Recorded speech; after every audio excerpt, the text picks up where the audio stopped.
on an all-new Dr. Phil. My daughter is beyond untrustworthy. She lies all the time about anything and everything. 14-year-old Kendall has accused her family of abuse, really all of them. Kendall's confrontation. My dad, he was touching me. Completely false. Your mother beat you. Yes, she was hitting me. She was angry. Is that true? I did not beat her. Everyone thinks I'm lying, but nobody will ever listen to me. You said, I don't lie, but then you filed a false report with the court. Does it strike you odd that everyone you know is abusing you? I am begging this man to help. I'm fine. There's nothing fine about this whole situation. Today's going to be a changing day in your life. You've never had anybody working harder to bring you to the threshold of change than right now. Yesterday, we met a family torn apart by accusations of physical and sexual abuse. 14-year-old Kendall has accused her sister, Lindsay, of choking her, her mother, Jill, of hitting her with a closed fist, her stepdad, Anthony, of threatening bodily harm, and the worst accusation of all, she claims her father, Brent, molested her. Well, we're about to meet Kendall, but first, take a look at what happened yesterday. During the divorce, my ex-husband, Brent, would tell Kendall things that a parent should never tell their children. Kendall would say things to me like, you spent all the money and you cheated on Dad. Her mom, Jill, had stated things to her that I'm not a good person, I'm abusive. Brent wanted to alienate me as a parent. My 14-year-old daughter has turned everyone's life upside down. It is a complete mess. Do you both agree that she was in emotional turmoil because of unfinished emotional business and warfare between the two of you at the time? Absolutely. Yeah. Jill and her ex-husband, Brent, say their 14-year-old daughter, Kendall, has falsely accused family members of abuse. Now, Jill's current husband, Anthony, and daughter, Lindsay, say Kendall is a troublemaker. Now, Kendall's first accusation against the family, it was that she was beaten. My mom wanted me to bleach the baseboards, fold a bunch of towels. She was being defiant. She was beating me with the closed side of her fist. It was like that. Then we got in the car, we're driving to the game. I told Kendall that if you ever speak to your mother again that way, I'll personally spank your ass myself. Anthony started screaming at me, saying, I'm gonna beat the out of you. A few days later, a bomb dropped. My sister told her dad that I'd choked her. She told Brent, I punched her in the face. We all got together to discuss what had taken place. Brent believed every word that Kendall said. Anthony started to interrupt her, and I said, hey, let her finish. He stood up, slammed his hands down on the table, and said, you want to go, I'll beat your too. What do you think's going on with her? I think she was told a lot of things, and she was exposed to a lot of things that she should not have been. Kids really do figure out how it's their fault. About 6 months after Kendall's first accusation, she was at it again. This time it was against me. My dad got angry at me. He picked up the book and he threw it at me, and it hit me in the lip. We're talking about a big book. This supposedly was thrown at her and hit her in the mouth. That's her story. Forensically, they found some inconsistencies with that allegation, correct? Then Kendall made accusation number 3. Kendall said that her father would rub up against her when they were walking through a doorway, look at her while she was in the shower. These accusations of molestation, they're completely false. Now I'm under another CPS investigation for allegedly molesting my daughter. I don't think he did it. Her story doesn't match up. She's weaponized this to the point where she thinks she's getting power. We've been talking about her, but we're going to meet her because I've never let a potential victim be in the same room with their alleged abuser. I'm going to have to ask Brent to leave while she comes out here. Thus far, you haven't seen her face. Those of you here in the studio audience are going to. Those of you at home are not. Because I just don't show children's faces. I certainly don't if there's any kind of sexual allegation involved. I just don't think that's appropriate. Take a look at this. The past few years, I've definitely been through a lot with my family. What's important is that everyone knows the truth. My mom's over-dramatic, loves to play the victim. My dad's a very angry person. Every time something minor goes wrong, the whole world is coming crashing down.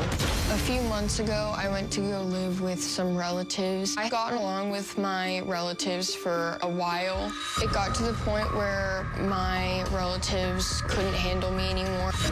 I can't go back to live with my dad because he molested me. He would just touch me inappropriately. It happened countless times. Now I'm living at my relative's old house. I was honestly just kind of dumped off there. I'm literally just living off of scraps like ramen noodles, and my sister will come home and she'll spend the night with me. What I want is my parents to understand that if they're gonna make me act like an adult, then they need to treat me like one. Well, Kendall, have your ears been burning? Yeah, How you doing today? I'm doing good. Okay. I have one goal anytime I do something like this, and it's to try to resolve differences within a family. And this is not you're the problem. This is a family issue here, and it involves every member of the family. But if there's turmoil and chaos in this family, what's your ownership in it? What have you done to create problems in this family? I haven't had the best relationship with my mom, and there's been a lot of arguing and a lot of disagreements. And I know that I don't always handle that the best way. Would it be safe to say that you say some things at time in anger that are either untrue or exaggerations of the truth? To some degree. Of course, over exaggerations and things, but I don't believe or remember of ever wrongly accusing someone out of anger of something that could really affect someone. You said, for example, that a book this size got thrown at you, hit you in the face, and split your lip. But that's not exactly what happened, is it? That is what happened. If that's what happened, did you do anything to make it more apparent that that's what happened? No.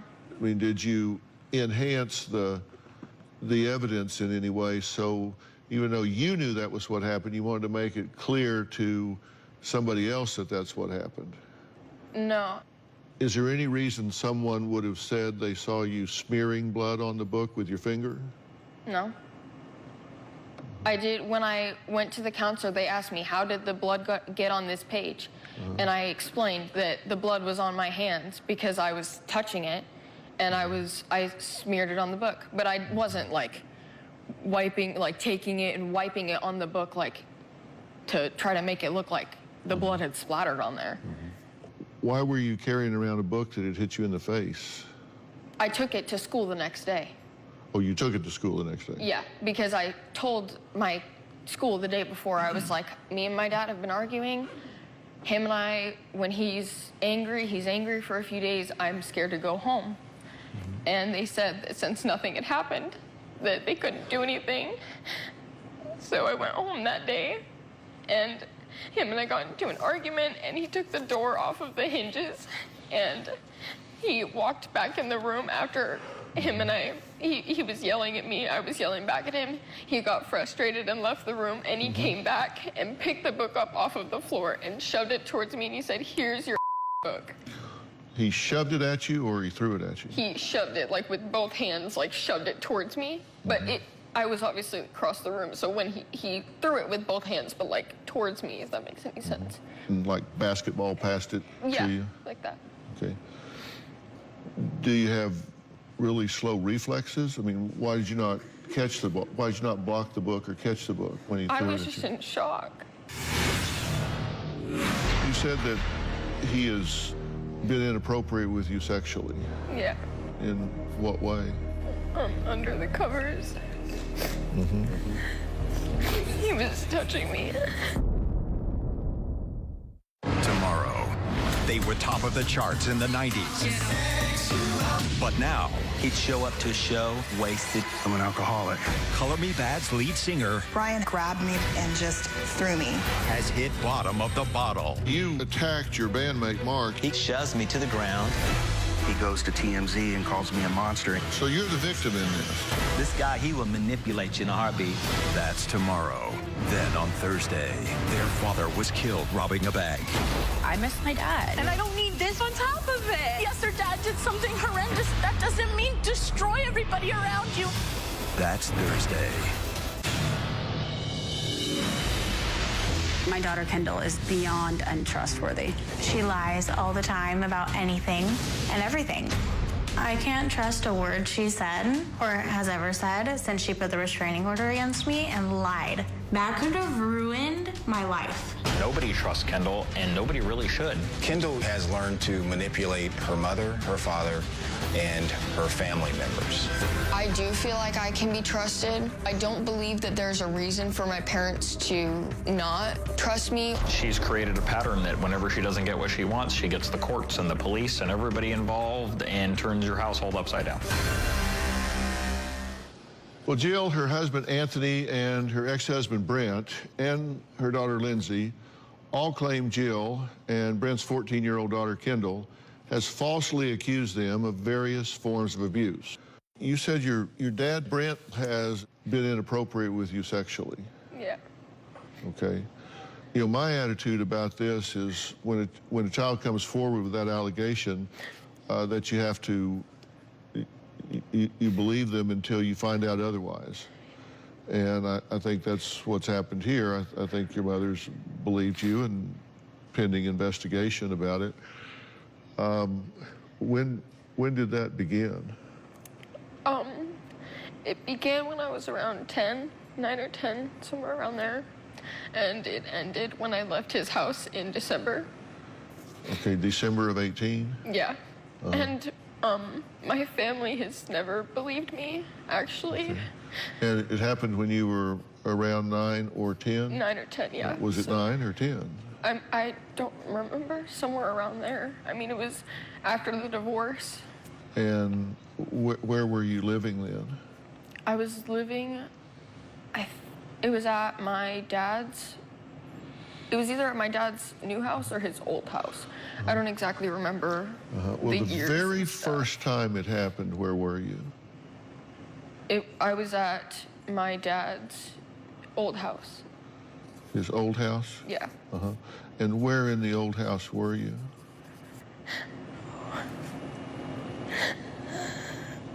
I was in his room. I used to sleep in his room. And what were you doing at the time? We were watching TV in his room because I would sleep in his room every night. And what were you wearing at the time? Oh, I don't remember. Probably just shorts and a t-shirt. That's what I usually slept in. You were going to bed at 7? No, we were watching a movie in his bed because he had a TV in his room. Well, you said that's what you usually wear to bed. But yeah, but I this had was changed. 7. I had changed into my pajamas and was laying down watching a movie, getting ready to go to bed. At 7? Around there, yeah. And what time of year was this? In the... pretty sure it was in the winter time. I'm not really... I don't really remember. Was it after Halloween, before Thanksgiving? Was it at Christmas? Was it after Christmas? I don't remember. You don't remember? No. And what happened? He was touching me. In what way? And you don't have to be graphic here. I'm not asking you to anything embarrassing, just... Sorry. Under the covers. He was touching me. What was he touching in inappropriate area? Yeah. Okay. And what did you do? I just didn't pay attention to it. I just tried to pretend that it wasn't happening. And Then you slept in his bed that night? Yeah, I always slept in his bed. Sleep in his bed the next night? Yeah. Did it happen again the next night? I don't think so. Lindsay, she told you that this started happening early this year. Mm-hmm. But she's now saying it started happening 4 years ago. I always said that it happened 4 years ago.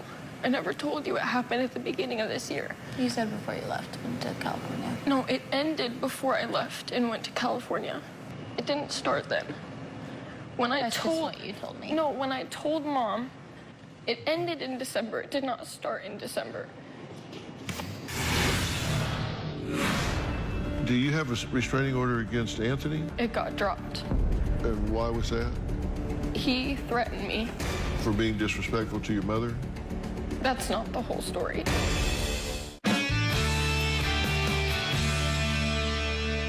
You said in one of your allegations is that Lindsay threw you up against the wall and choked you, but then yesterday you said that actually didn't happen.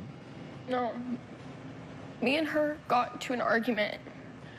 My dad told me that if I was scared to go back to my mom's house, which I was, that the only way that I could do it, he said that if I only put a restraining order on Anthony, that my mom would just have Anthony leave and I would have to go back.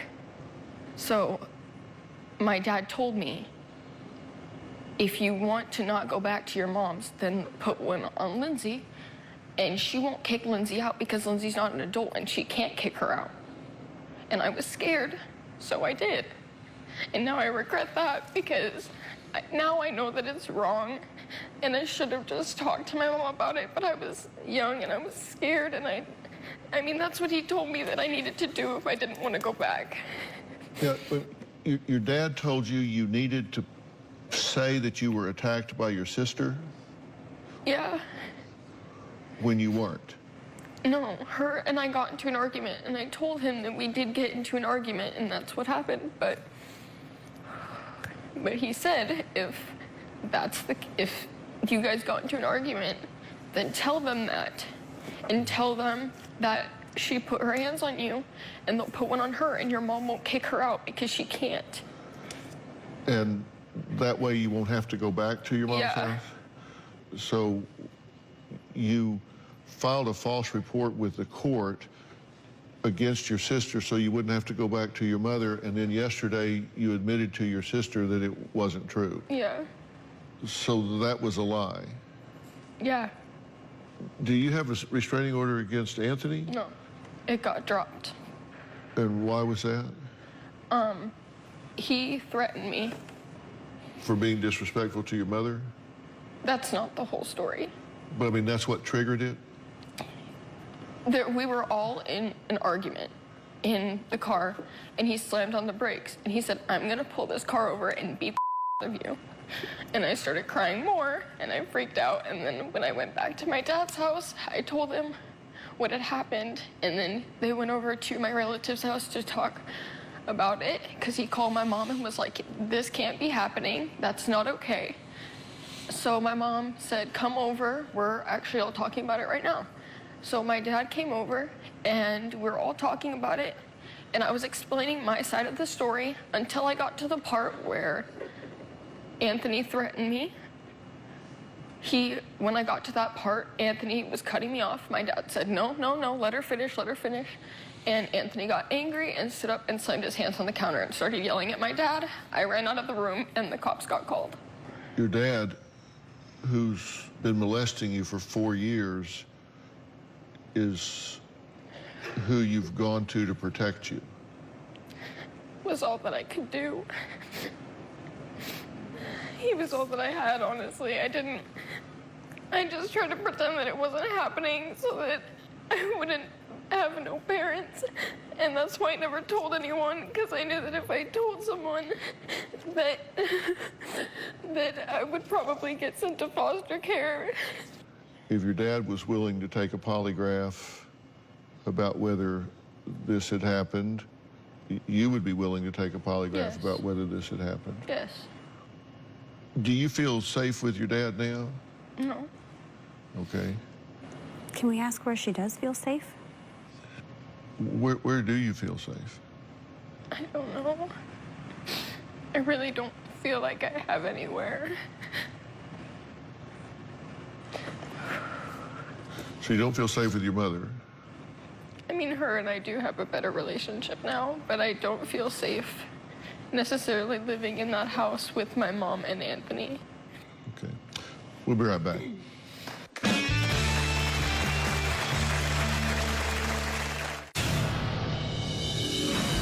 Kendall is living near me at a relative's winter home. Kendall can't live at home with me because of the molestation allegations. She can't stay at my house right now because she's still doing drugs, and I can't have that around my baby. I go there during the day, and her sister Lindsay spends the nights with her. I feel like I'm stuck between a rock and a hard place. I don't know how I'm going to make this work any longer. She can be around me. She's just got to straighten up and fly right. I have no idea what we need to do, but I hope that Dr. Phil can help us with that.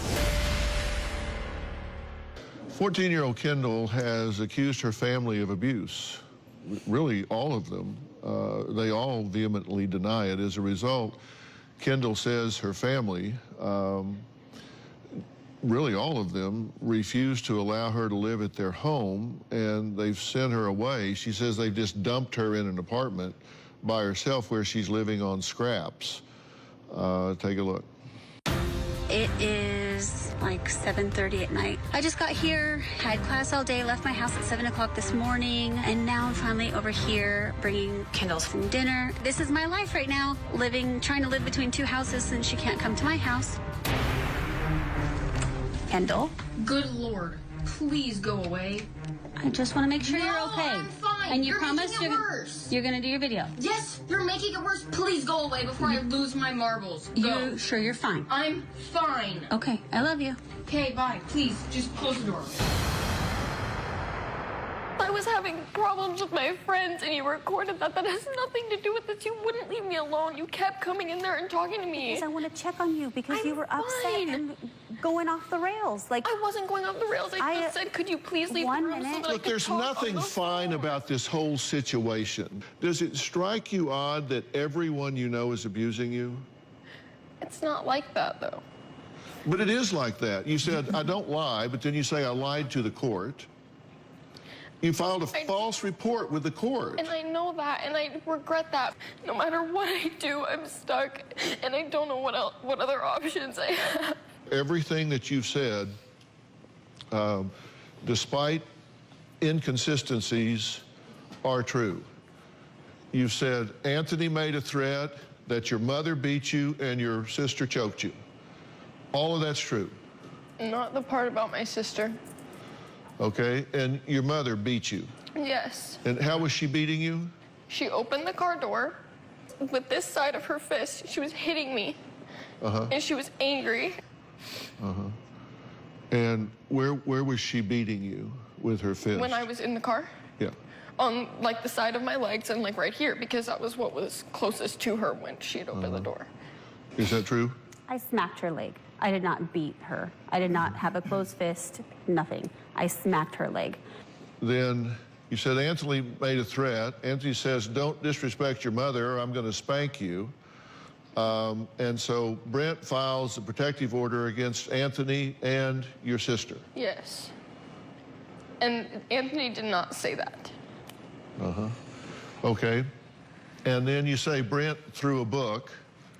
Your mother says, I think she lied. Lindsay says, I think she lied. Anthony says, I think she lied. Brent denies doing it. You say that Brent molested you. Jill says, you know, she's lied so much, I just don't know. I'm worried she's going to keep lying. Lindsay says, I don't believe that. I've lived with him all these years, never saw anything inappropriate at all. Anthony says, I think Kendall lied and is afraid to be around you because you can say the same things about him. Brent denies it, so I ask Lindsay about it, and she says that your story changes when you tell it. No, that's not true. And the part that frustrates me is that everyone thinks I'm lying, but nobody will ever listen to me. I want to believe you. But even when I went back to your house after the OPs were dropped, it was the same. I would wake up at night. He has to protect himself. I would wake up in the morning. Remember that one time when I stayed home from school and I woke up hearing him screaming about how he lives with pigs and how all we do is make messes and leave things everywhere. You walked in and I was sobbing into my pillow and you apologized and then you defended him. When he says stuff to me and I say, why don't you defend me? You just say, I don't know, sis. But that's not okay. Because I was here first, Mom. I'm your kid. You absolutely are. And I will love you until the day that either one of us die. Even with all this junk going on, that is why we're here. That is why I'm begging this man to help our family. Because you are my child, and I am your mom. No matter what. But you don't act like it. We can't keep doing this. We can't keep doing this. That's why I'm here. You're a very explosive person to interact with. You take it to a litigation arena. He never really speaks to me. You're going to twist it. Tomorrow on an all-new Dr. Phil. From pop idol I'm an alcoholic to rock bottom. Brian grabbed me and just threw me. You attacked your bandmate. This guy, he will manipulate you in a heartbeat. That's tomorrow. You said nobody listens to you about this molestation. Well, I listen to you. Would you agree? I hope so. Well, do you agree I listened to you very carefully? I asked you questions about it, didn't interrupt you. I listened to you very carefully. And, you know, I spend a lot of my time listening to what isn't said as much as I do to what is said.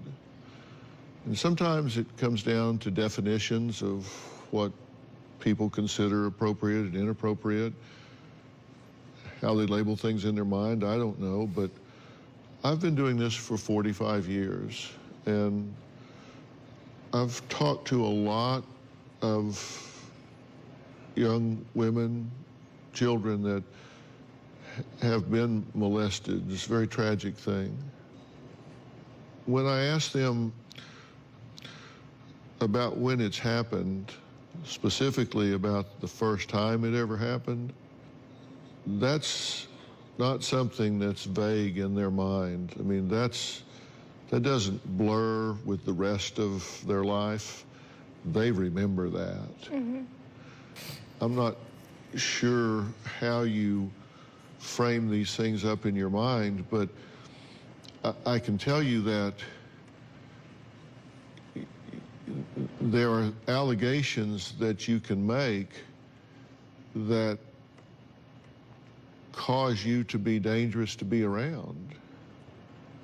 I mean, your dad, assuming that he hasn't done this, let's go that hypothetical road for a minute. He could wind up on the National Register for Sex Offenders. He could go to the penitentiary for 25 years because you're upset. You can make an allegation against Anthony that he threatened you, like... He did. What's the threshold for telling a smart-mouthed teenager to zip it versus the terroristic threat that cost a man his career? You're a very explosive person to interact with because it can go nuclear in a matter of having a heated exchange, and you take it to a litigation arena. Do you think what you did was appropriate to put this man's career in jeopardy? The way that he acted, yes. Okay. That's all I wanted to know. He never really speaks to me. Even when If I say anything, just like he said, you're going to twist it. But whenever and you're going to you hold do that against speak me to and tell me- someone else that I've said something that I didn't say, act a way that I didn't act, behave a way that I didn't. I mean, you come through there like a Tasmanian devil and you just do things. You throw trash on the ground. You don't pick it up. I went you to won't my room contribute every to the day. household. You've got open containers of food and things like that all over your room. And why? Why are you trying to get back at me? You're saying that I left the whole house a mess. I would go home every day and go straight into my room. All I do was put a roof over your head, food in your mouth, and clothes on your back. Do you remember the time when I taught you how to ride a bike during the summer? That was the only good memory that we've ever had. It was in the summer in Arizona. It's 118. I'm running up and down the sidewalk next to you, teaching you how to ride a bike.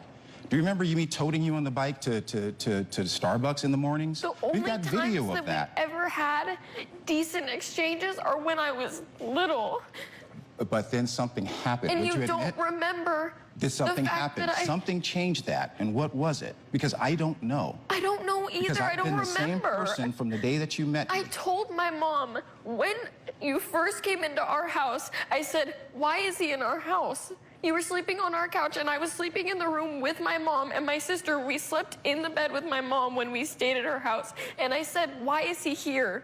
I don't, like, the divorce wasn't even final yet, and he was already there, and I wasn't comfortable with that. And I told you, and you basically told me it's none of your business. And then you got married to him, and then I was just expected to, like, go with the flow. And then when all this stuff happens, and he never talks to me, and then when he does talk to me, he's rude. I always told you, why doesn't he ever talk to me? I'll say hi to him, and he'll walk past me and walk past me and just leave. That's not true. That is so true. That happened every time that I was at your house. No, it doesn't. That's not true. You right just now? go in your room and stay in there, and then come to find out it's probably because you were in there smoking your vape or whatever, and you just want to go in there and close the door and be away from us. Like we're It's not like we're not like you outside didn't watching walk a TV into there all show the that you time. make fun of us for watching because we're spending family time together, and you don't ever want to even be a part of that. Because if I go, I don't have a relationship with you. I don't have a relationship with him. I only have a relationship with Lindsay in that house. I don't want to be around you guys. Okay. Do you want to have a relationship with me? I want to have a relationship with some parents. Do you want to have a relationship with me? I would like to at some point. Okay. I don't know. I'd like to hear what your ideal scenario is in having a relationship with me. What am I doing? What does it look like? What does it sound like? I don't know. Okay. I don't know. I can't speak for anybody else's house. In mine, it's drug-free and respectful. I failed one drug test. And diluted 3 more. I didn't.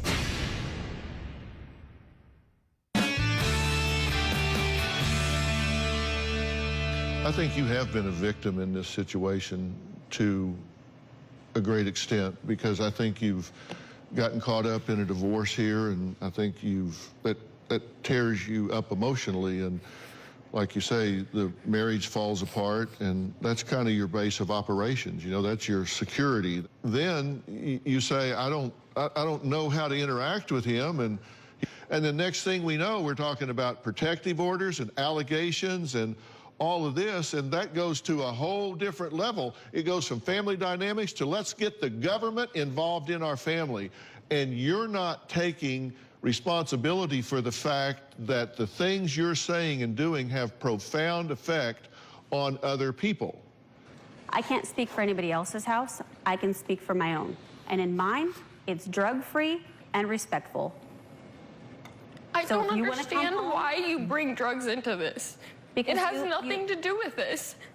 Kendall, yes, it does. I failed one drug test. And diluted 3 more. I didn't. Well, the toxicology report in December of 18 said you tested positive for amphetamines, for marijuana, and that there was an attempt to dilute your urine. Yes. The amphetamines was an Adderall that I took. Mm-hmm. Obviously, THC. And diluting your urine? Yeah, I did do that. Thought you just said you didn't. No, she said that I diluted 3 more. They wouldn't even complete the other tests. Why did you dilute it this time? Because I knew I wasn't going to pass it. And because my mom was... Basically, my dad had always told me he didn't care if I did it. And I wasn't living with my mom. So when my dad told me that it was okay to do it, him and I got into an argument. He sent the pictures and the videos to my mom when I was at the doctor because I had an infection. And my mom drug tested me, and I knew I wasn't going to pass it. So you were being deceptive on the drug test? Yes. Choose a behavior, you choose the consequences. And, you know, if you're saying that your father is a child molester, then I'm gonna get to the bottom of this. And if he's a child molester, you need to understand who you're talking to. He's going to prison. So you need to be telling the truth, because there aren't any takebacks. I understand. You need to. All right, I'm going to dismiss Kendall at this point. I'm going to bring Brent back, and we're going to talk about where this goes from here. We'll be right back.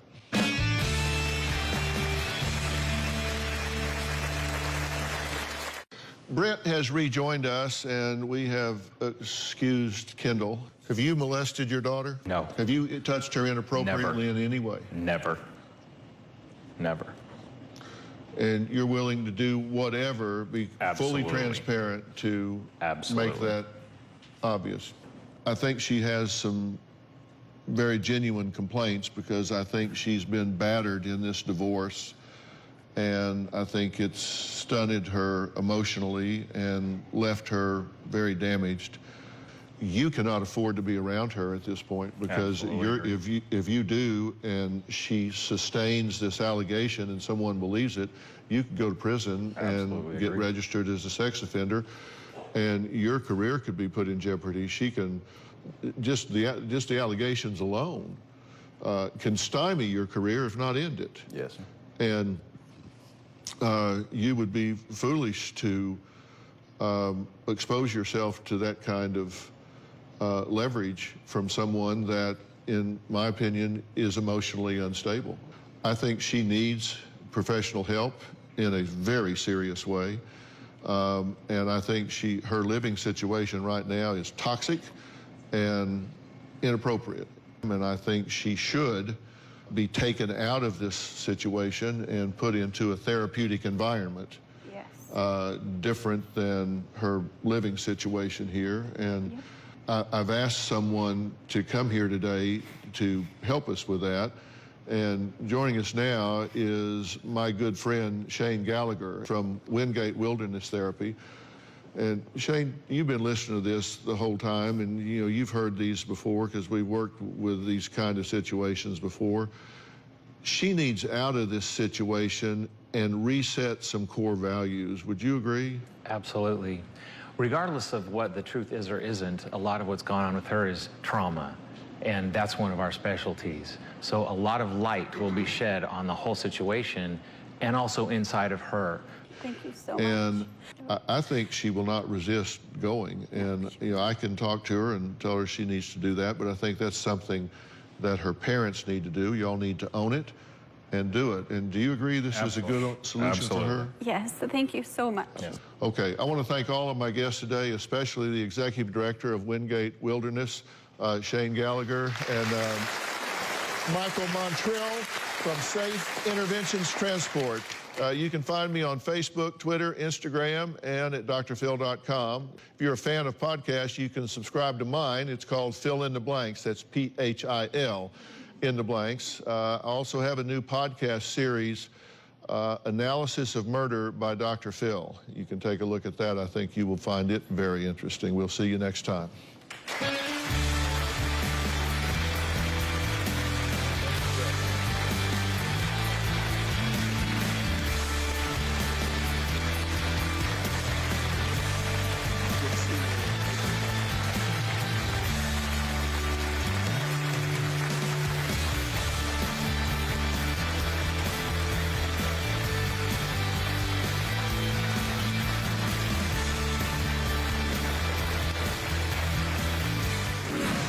So Dr. Phil decided that Wingate Wilderness would be a great choice. I need to go to school. You don't understand.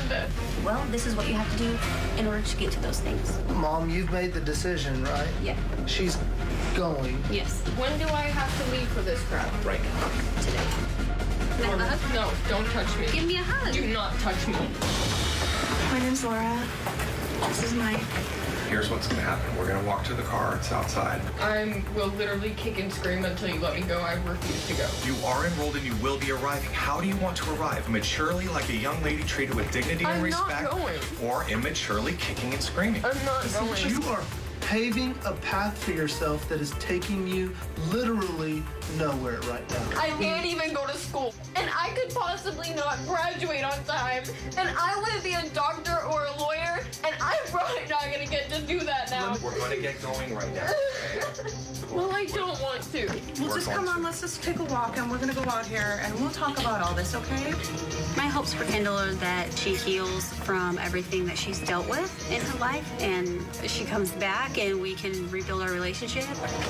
Thank you, Dr. Phil. I'm hoping you can help me get my daughter back.